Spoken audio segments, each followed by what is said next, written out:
there on the you're holding the throne. So every contest ultimately is engineered so that a particular person may achieve power.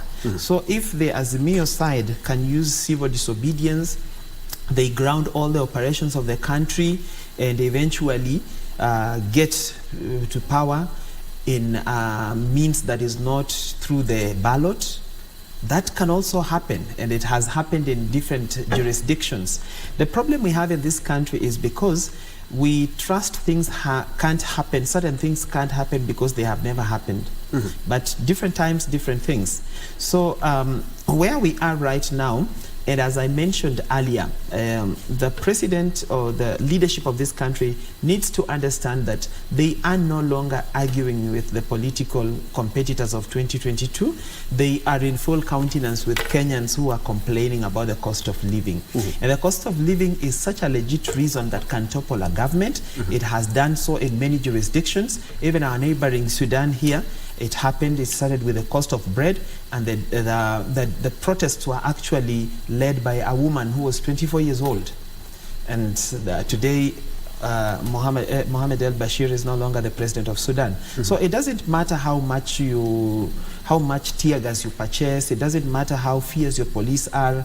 People rise and people speak, and eventually they get to a level where you can no longer contain them. So I think proactively, because we need this country functioning for all of us to benefit, for our children to go to school, for our jobs to go on, for our families to be safe, we need a functional country. So it is just that time that the leadership of this country, especially the executive, should step down the high ivory tower and find a way they can be able to speak with their colleagues in the minority side, because as I mentioned earlier, that we have a different regime of government, a different type of government that does not divide us in the binary of the opposition and the ruling party.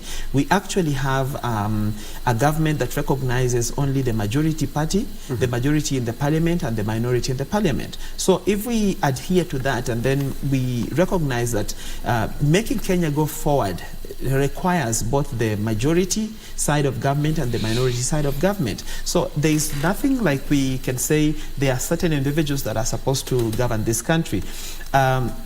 And there are certain individuals that are supposed to sit back and not be part of the running of this country, like what the deputy president mentioned about the shareholder thing, which was a very bad statement coming from a top leader like himself. So I think we need to calibrate our expectations and our excitement to levels where we can listen to one another. We can listen to the citizens who are actually the principals of governance of this country. The executive and the parliament and the others are just agents who are supposed to propagate what we, the principals, want them to do. So ideally, we are at a tipping point where we need common sense in the room. And when you hear statements like arresting Raila coming into play, well, in the face of the law, nobody is above the law and nobody cannot fail to be arrested. But then, if you are supposed to arrest somebody because they organized a demonstration, I mean, when you go before the court of law, how do you prove that case? Because you're going to fight the Constitution. You're no longer fighting this person. Because you're not even fighting the laws. Yes. The Constitution has provided in Article 37 that freedom to assemble, the freedom to speak, the freedom to associate and all that. So if you go to court, and that is why all the people that have been arrested during demonstrations, you can't charge them. You can't find a charge to place on them. So those are just intimidation tactics. You listen to the CS for Interior speaking so tough and saying, we will not allow this. You will not allow what? Who gave you the power to expunge Article 37 of the Constitution as a CS for Interior? Those are the statements we are supposed to start now re-examining and asking ourselves, do we want a contentious country where we are always arguing even about the normal, even about the obvious? You know, people throwing statements like arrest Raila now. We have a crisis already. Isn't this crisis enough for government to sit down and say, how do we fix country and we allow everybody to proceed on with their life effectively? All right. And still on the same, how can we resuscitate the bipartisan talks? Because all the protests started after those talks collapsed. The bipartisan talks can only be resuscitated if you respect every player in the whole conversation. You see, the bipartisan talks came because there was a faction led by Raila Odinga that has grievances, and then there's a government side led by the executive. But then you have the bipartisan talks running, but your deputy is busy disparaging that other leader of the other side. I mean, people are not fools. You're not going to sit somewhere where your mother is being insulted and you're sitting there. You get right. So we have to understand, when we have a process that allows us to speak to one another, can we just shut our mouths in the public domain and allow for that to go ahead? Because we cannot have a conversation inside the room. People are speaking differently. Outside here on public baraza, they are speaking differently. They are calling for the arrest of Raila Odinga. They are calling for the arrest of Azimio leaders. You know, Troy, when a fly lands on your hand, you can easily slap it away. But there are some places on your body where that fly, if it lands, you realize there are other non-confrontational ways of solving conflicts. All right. Mola, away from the manos and what we've seen, something has happened today. An Iranian president has visited Africa for the first time in 11 years, and that was his maiden visit to Kenya. And there are a number of goodies. They've talked about 5 bilateral agreements that they have been able to sign. And looking at the Azimio, looking at the Kenya Kwanza government has been around for almost a year now, but we are hearing about a lot of investments. Is that talking about how our foreign policy is strengthened by the government? We have seen a lot, including the CS for trade, including the CS for foreign affairs, and also the sports. They talked about investors wanting to invest in Kenya, and we have seen a lot of shuttle diplomacy in the last couple of months. How does that speak on our foreign policy, and especially with the new regime?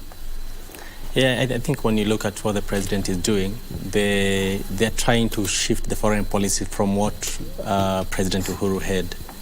And when you look at what the previous president did, he was predominantly, his foreign policy was in the East, and more specifically China. I think what this president is doing is trying to look for new friends, and not necessarily China. China already gave us,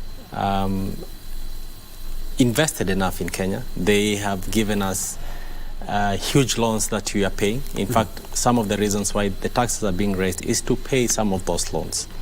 And so what the president is doing is to look for new friends based on mutual interest. You really don't have to have friends where you play the second fiddle. So perhaps,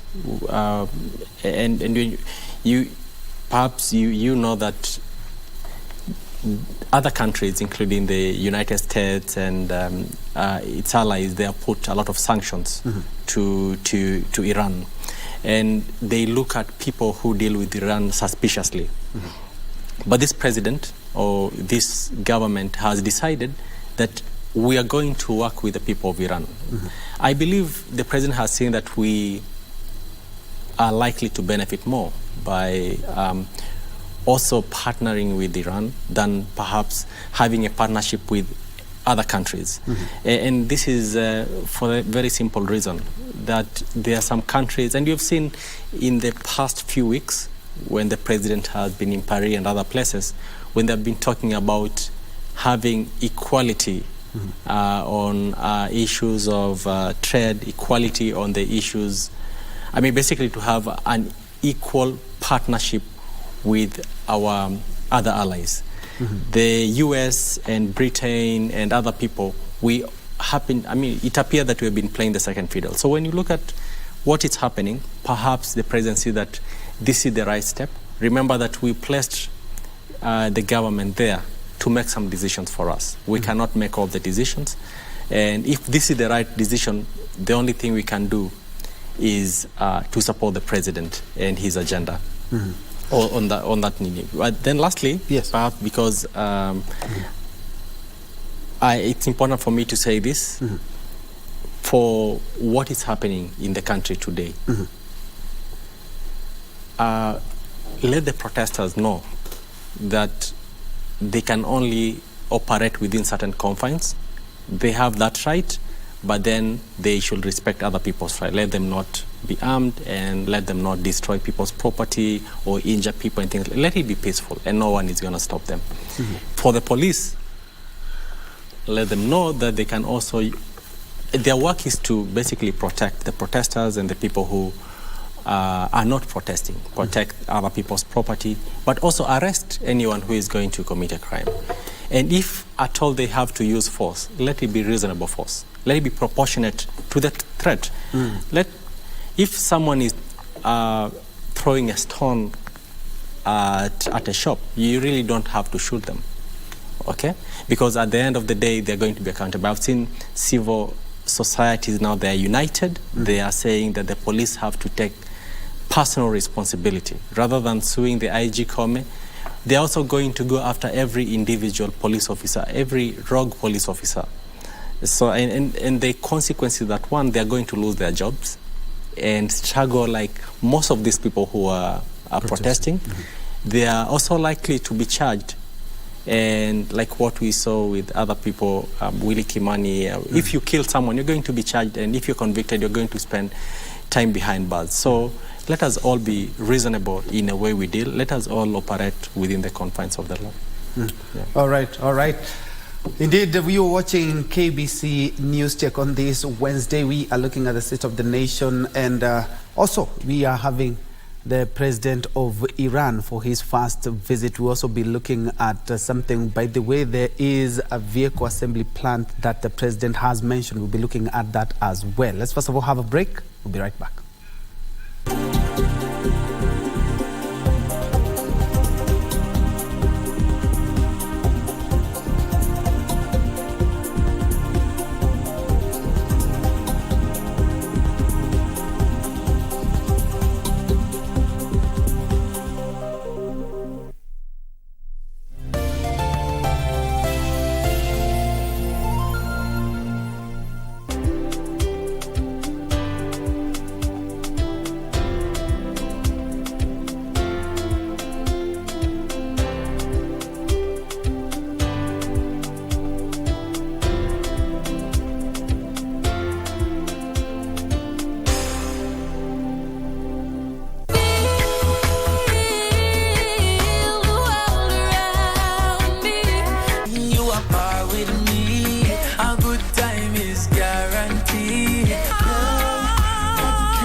Kitwek FM Kegosin.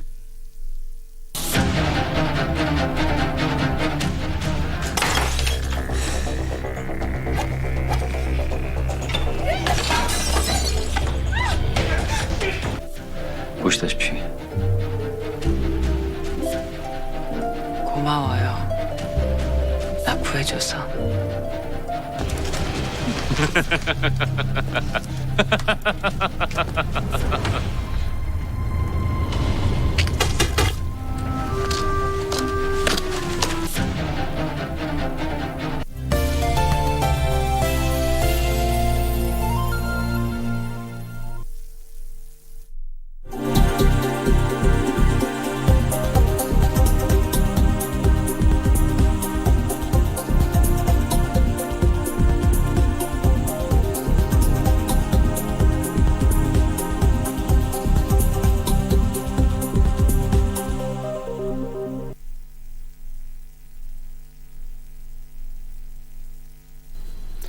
Welcome back to KBC News Check. We are looking at the state of the nation, and of course a lot is focused on the demonstrations and also the president visit right here in the country that is the president of Iran. But allow me first of all to appreciate Kenneth Rono. You say one tries to build and another one tries to destroy. What is it? Of course, in regards to what we have been talking about. Jane Musina, you also say that, although you put it in Swahili, a lot of people don't even vote, and they are the first one to make noise when things go wrong. Abraham Wekesa, you say Laikipia counts, Flomena Kiprop, you say you Nairobi, Mandu Muasenali, Kirinyaga, Nawapata, Albin Kiruyo, so say you're watching from Katet Factory, and Nicholas Sweke watching live from Kilgoris Town, just sampling some of your responses and some of us where they are watching us. Thank you indeed so much for keeping time. And of course, I'm still with Kamau, who is a leadership and governance expert, and also we have a political strategist and also a governance expert, Tolsten Alenga. And before the break, we were looking at the foreign policy. We have the Iranian president here, and there's something that I have seen, that they have an assembly. They want to establish an assembly plant here in Kenya that is producing vehicles called Kifaru.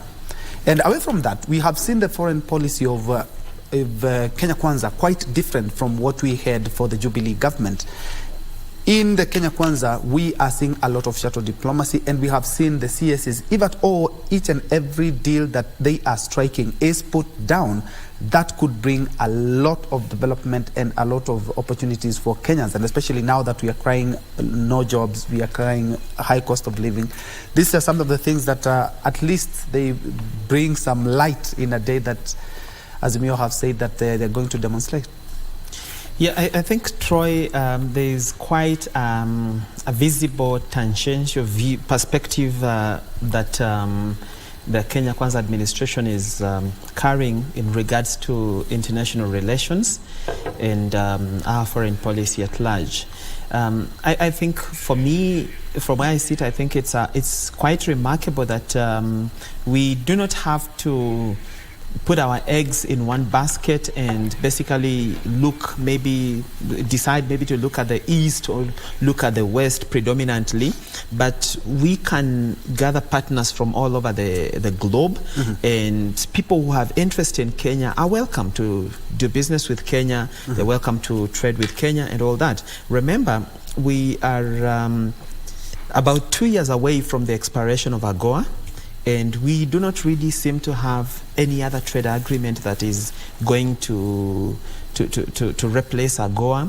We have had teething problems with US free trade agreement with Kenya and the UK free trade agreement with Kenya, which had a few issues that maybe the Kenyan side was going to get the smaller size of the slice of the bread, because our leaders did not negotiate properly. They did not review these documents properly, and they just went ahead and signed the US FTA and the UK FTA. We are also seeing a lot of conversations about the Africa Continental Trade Agreement, and in view of that, so as at now, we are looking at a president who is basically trying to mobilize the entire continent. You've seen he has done a lot of African travels, and he's been very vocal in terms of negotiating for free visa entry to certain countries for Kenyans and all that. So ideally what I see, we see a president who is trying to bring together the whole of Africa and maybe help them tap into the AFCTA that is going through ratification right now. And so that when we get out of the continent, we jump out as a bigger body. We have bigger bargaining power, and when we sit on the table of negotiations, we are no longer going there as a weaker party, but as a party that clearly knows what they want from those multilateral ties.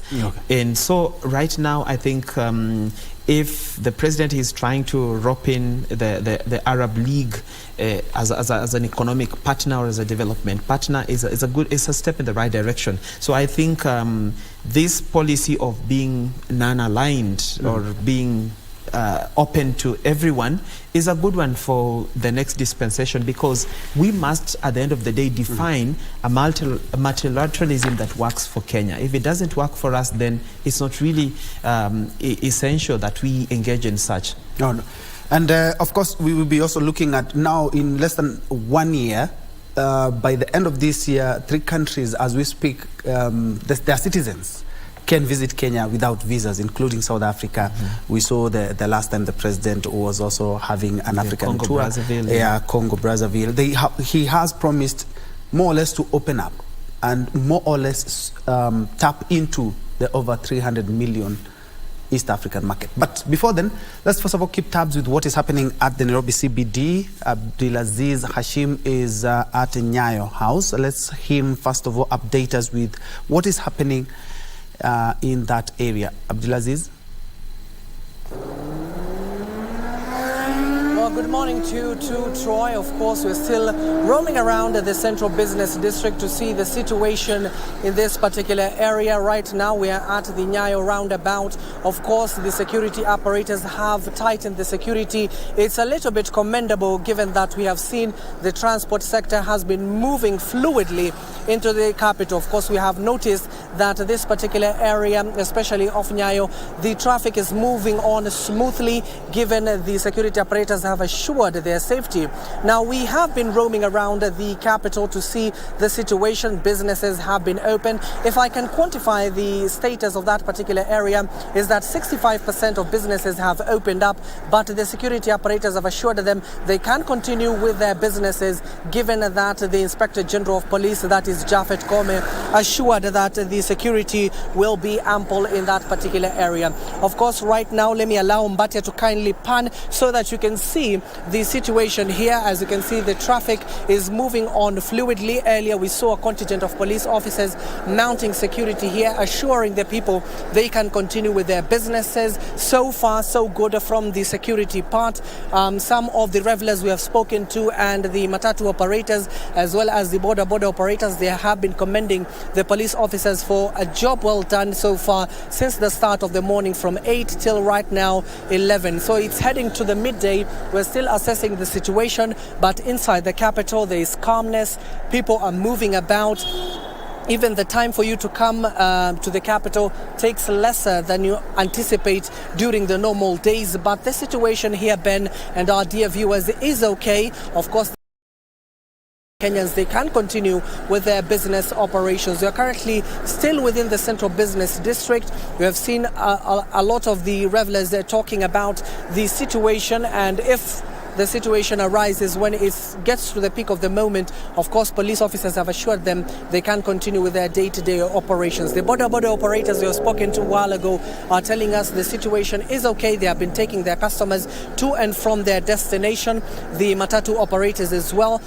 Given that you do know it is a sticky situation in the transport sector, they were saying that they will be downing their tools today, but they have continued their operations. You can see a lot of matatus on the street, ensuring that people reach their destinations to and from their working stations. You do understand that they were supposed to increase the fares by 30%, but that has not been the case. The matatu operators have said they can condone with the plight of the people within and without the CBD. This is the current situation here at Nyayo, but we'll be still going around the central business district to see how the situation is. Earlier, I told you police officers were here, assured the rest of the border operators who are packed here that everything can move on smoothly. The roads, as you can see, are very clean. The police are doing a commendable job. That is what we have for you so far, but we'll be roaming around, Ben, and our dear viewers around the capital to see what transpires. For now, back to you, Ben. And thank you, Hashim, live from the Nyayo House roundabout there. And as you can see, business slowly but surely picking up and quantifying. He's talking about over 60% of everything, but a lot of businesses also decided today to skip the day because of the demonstrations. We will be keeping tabs with what is happening, but so far so good.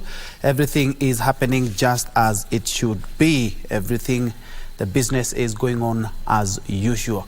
Well, Kamau, we're looking at the foreign policy that has been adopted by President William Ruto for the last couple of weeks and months. There have been a lot of trips, and there have been a lot of businesses coming out, and also he has had a lot of discussions with the world on climate change, and more specifically on how we can try the East African community to take advantage of the numbers, because we have the numbers, over 300 million citizens of the region. This is something that's a good market that we can tap into. The president is doing quite well in getting his friends and trade partners together, so that, you know, as you understand, trade plays a big role in putting the world together. And like today on the Iranian issue, then the president who is in our country today, mostly is quite a friendly pact between Iran and Kenya. As you understand, Kenyans, there are many Kenyans who are working in Iran, and there has been outcries of mistreatment among them. And if the president can make it well for the Iranian authority, and that becomes quite a friendly engagement and working environment for Kenyans, that's really a good thing that we can say the president might or will achieve going forward. And making the president to step here will interact with Kenyans more and understand the environment. And as you can take note, we are talking it in this country. Also, you understand, in Iran, they're also talking about it where their president is.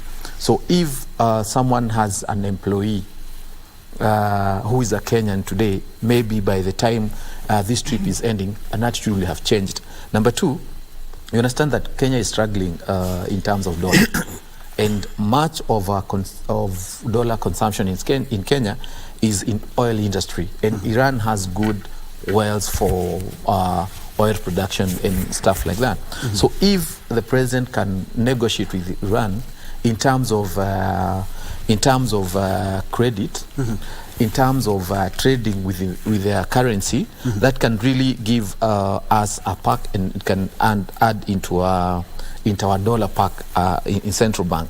Something else that one had to note is that the president is shaping his foreign policy into a time of maybe of 10 years that he'll be in the presidency, and that will make Kenya be seen as has always been as a trading giant around this region of Eastern and Central Africa. Of importance is the trip to Congo. Congo is is coming up as a trading partner with Kenya. Kenyans are doing business with Congo, and it being central and the mining sector that it has, and as you know, Kenyans are quite hardworking people.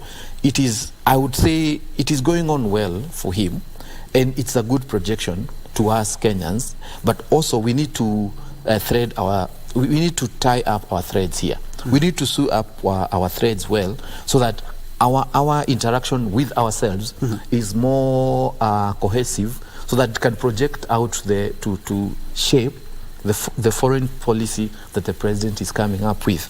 If we keep on fighting like what is happening today, or we are not agreeing much, or there's a division among ourselves, you might not get the trade deal of my brother where he sits, because we are not agreeing in our basic level. So one thing that is important today is that we can achieve, and my brother had alluded to that, is let not have police put force into Kenyans. Let them have an engagement today, because we have a very important visitor. If what is happening today is projected into Iran, those Kenyans who are working there might get the same pack, because some of these things that we keep on looking at them as household things, they are the one which projects to a country set, and the other one goes to the world.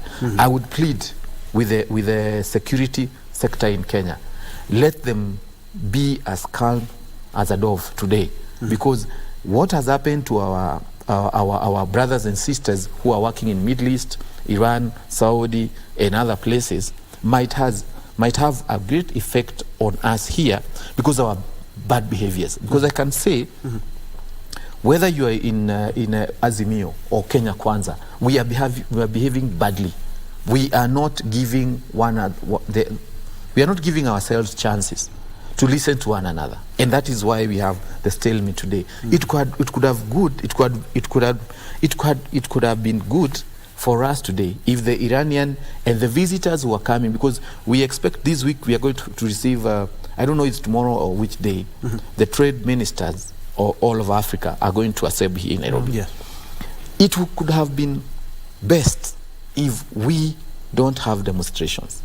But this demonstration or this agreement that we have as Kenyans is going to affect even the interaction with other parts of the world. So I would plead with majorly we Kenyans, let's make it to agree more. Let's make it to tone down, even if from the security sector, even the administration that we have today. It is not okay to quote a penal code that the police officer can use against me. It is not also good for evidence pack to be used upon any civilian against a police, because a police can do anything that is harmful and say there was evidence of that, and that was quoted yesterday. So as I finish is, we are having a very friendly countries, but we are also struggling economically. Our production in terms of export is low. We don't have good supply of dollars. So what we need to do, let's calm down on ourselves. Let's put our house in order as we also receive visitors. And Alenga, there's something that I feel that will do a lot of injustice if we do not discuss it before our time is up, is on the public participation. You do remember during the BBI, public participation and the case, we had a lot about public participation. Remember during the CAS's case at the High Court, when they declared that the CAS indeed posts are unconstitutional, public participation came about. When we had the finance bill before it became an act, public participation was mentioned in that. But the public participation that we have mentioned, the court always faults it because it has not been quite robust. And part of public participation would have been, and I'll give a practical example, when you talk about the finance bill before it became an act, it could have been translated into Swahili so that we may have a lot of Kenyans reading it and knowing exactly what is contained in the document, vis-a-vis waiting for their MP to tell them what is in the document. I'd like to pick your mind on that. You see, Troy, during the regime of President Moi, he really utilized the provincial leadership to cascade his policies, to get information from the ground and all that. Today we have even more refined frameworks for gathering information and conducting things such as public participation with a lot of ease.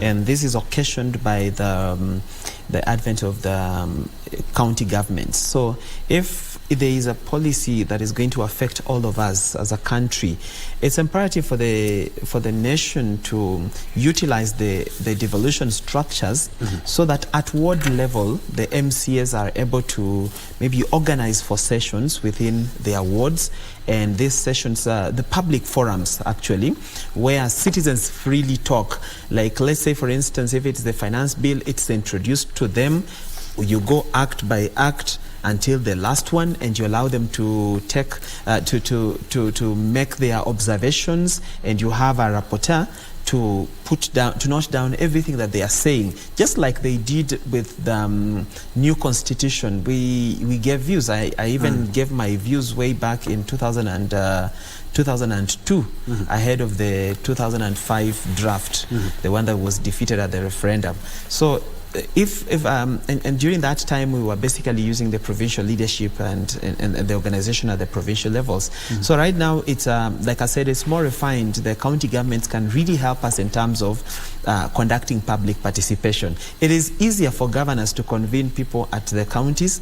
It is easier for the MCS to do the same. It is easier for ward administrators to do the same. And then once you do that, even the county commissioners, once you do that, then you gather all those views and bring them to the table. You have people who go through and pick and see which ones hold weight and which ones can be maybe pushed aside. And then once that is done, you can actually stand and say we conducted public participation. But what we're doing today is just, when you give an email and you say, if you have a referendum, a memorandum, you can send through to this email, or you can deliver it directly to here. How many Kenyans are capable of traveling all the way from Narumoru to Nairobi to deliver their memorandum? So we are doing things just to tick a box, but they later bring us problems. So that's why we are always in litigation over things we have actually talked about and planned out the issues.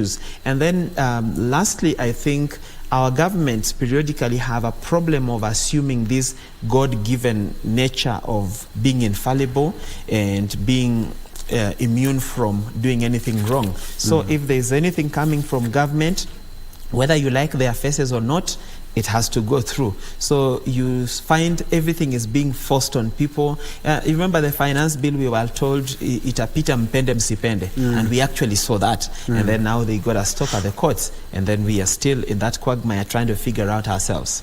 Yeah, indeed. And Kamau, we need to tone down our politics, if you ask me. And I think there's something that you quoted there earlier on, because at the end of the day, even if we have to attract these foreign investors, like now, I'm 100% sure the intelligence of the Iranian president has already informed him that there are some protests in the country. Yes. Well, how they have reacted to it, or how they're going to react to it, well, it's upon them, but we really need to do that, because you've talked about we are also having some trade CSAs right here in the country. But at the end of the day, somebody would argue that at the end of the day, we also have our issues here in our country. How do you think that we should twerk our issues to ensure that we do not lose on one side as we try to fight for one side? Again, we need, like you said, like you've just correctly put it, we need to tone down. We are more in agreement than we are in disagreement. We need to do a reset of ourselves, and we need to reset ourselves in a way. We need to refer our major to the national anthem's words, stanza by stanza. We need to teach, relearn it again. We need to respect one another more. We need to respect opinion upon ourselves. And we also need to agree that me and my brother, we may agree on some issues, but we are not going to agree on all issues entirely. Okay, so what is that? Just a minute. I'm informed that we need to cross over to Kisumu to have a feel of what exactly is transpiring there. Earlier on, we had seen some of the roads looked deserted, as some of the Kenyans decided to make them look like playgrounds, and we saw some of the roads barricaded by using stones, and Wycliffe, I think, has been keeping tabs with that report. Wycliffe, if you can hear me kindly, what is the latest from the lakeside city of Kisumu?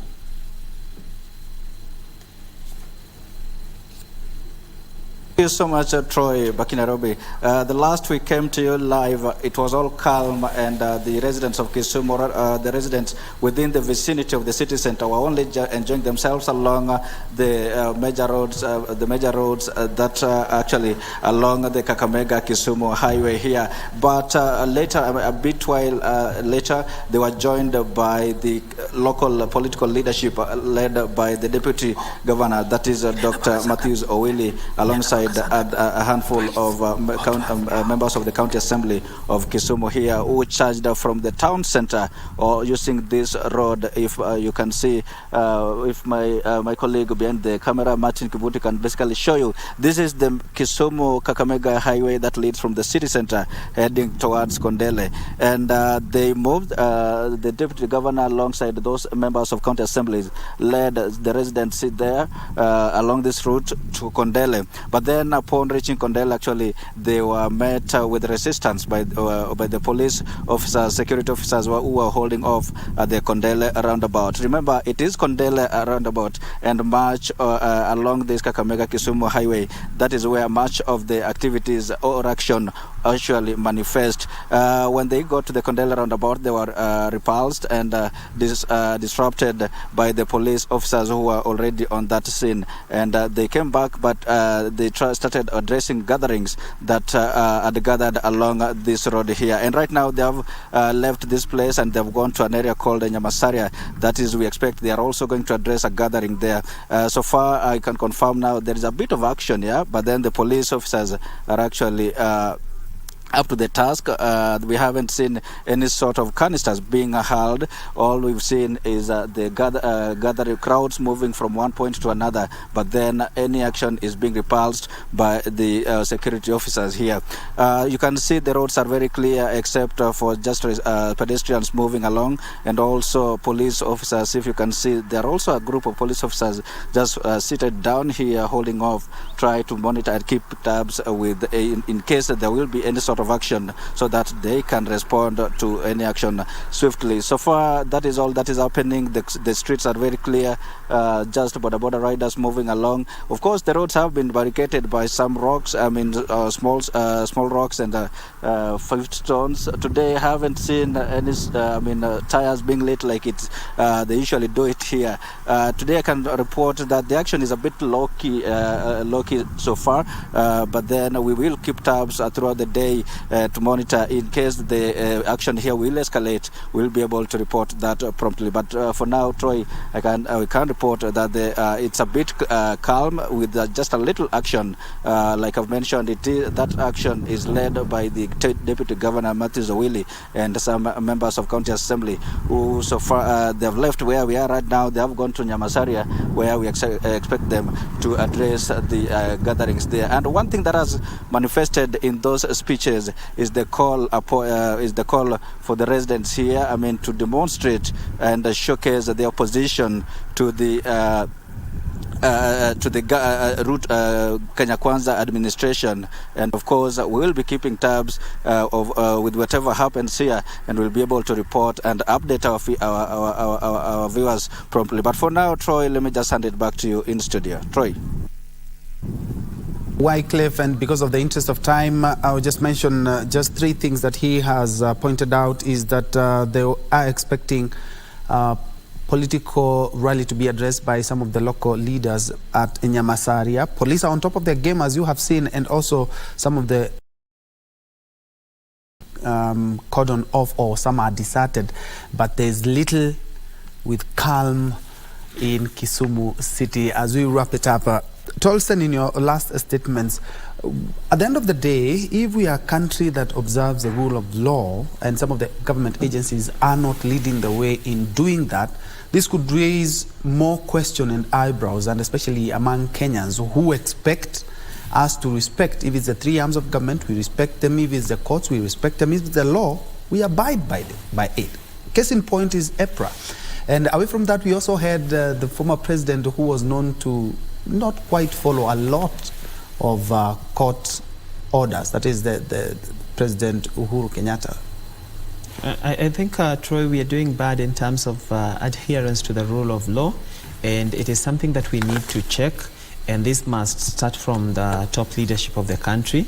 When they obey court orders, when they leave judges to do their work. You remember the outburst on the judiciary by the cabinet secretary,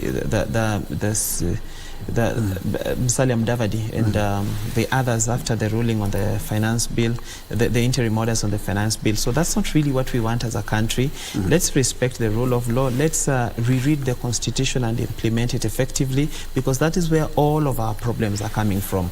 These rights that we deny citizens will force them to, react differently. So let's reread the constitution again, and as it is the basic doctrine of managing this country, that is where it starts and that is where it ends. All right, Kamau, your closing statements? Thank you again. I can't add more on what my brother has said. We need to respect one another. We need to respect one another in terms of opinion. We also need to respect established government policies that have been there. One of the things that is ailing ourselves today is that whatever the previous regime, and you've mentioned that, and you're mentioning the previous former president, we need to respect the work he did. We need to respect also the people he worked with. We need also to respect who are working now. And we need to have qualified Kenyans in the place of work. We don't need to have a sprint into managing this government. We also to understand this government or this country will be when we are gone, because it has been when we are not here. So I would urge mostly Kenyans and majorly political players and managers, let's tone down on our fears. Let's not push to the right. Let's not push from to the left. Let's come together and agree, because when we agree, good things will happen to this country. Thank you. And well said, Kamau, who is a leadership and governance expert. Earlier on, we had a constitutional lawyer, Alex Mola, and just next to where Alex was seated, we have Tolsten Alenga, who is a political strategist and also a leadership and governance expert. Gentlemen, thank you so much for your time and your insight. And of course, as Kenyans, we are also following up to know exactly what is transpiring in various parts of the country in regards to the Azimio demos that had been planned for today. But for now, thank you so much for joining us. Let's continue the conversation on social media platform. Brian Muraru has been a sign language interpreter. My name is Ben Troy Njue, handing the baton to Khalid Abdullahi Wikurunzi Mashinani and Tamrini.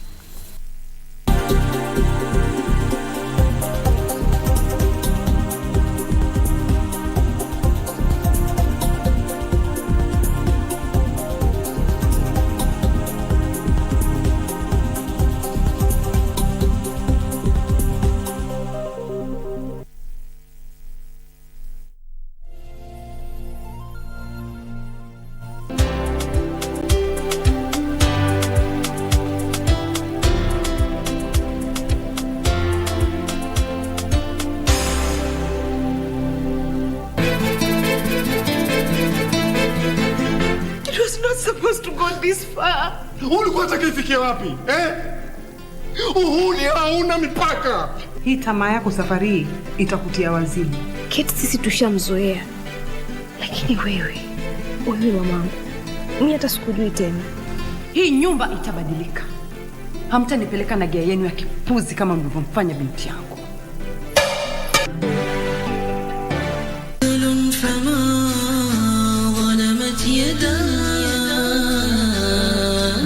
Allah subhanahu wa ta'ala katika suratul Ahzab aya ya 35 anasema kuwa tumtaje kwa wingi na pia tumtukuze usiku na mchana. Na tukiangalia ndugu zangu Waislamu katika mambo na ibada ambazo kwamba sheitan anaishikilia nguvu zaidi na kuifanyia bidii ili Muislamu asiweze kuishikililia ni ibada ya kumtaja Allah subhanahu wa ta'ala. Kwa sababu yeye anajua kwamba hii ndio ibada ambayo kwamba iko na malipo mengi zaidi.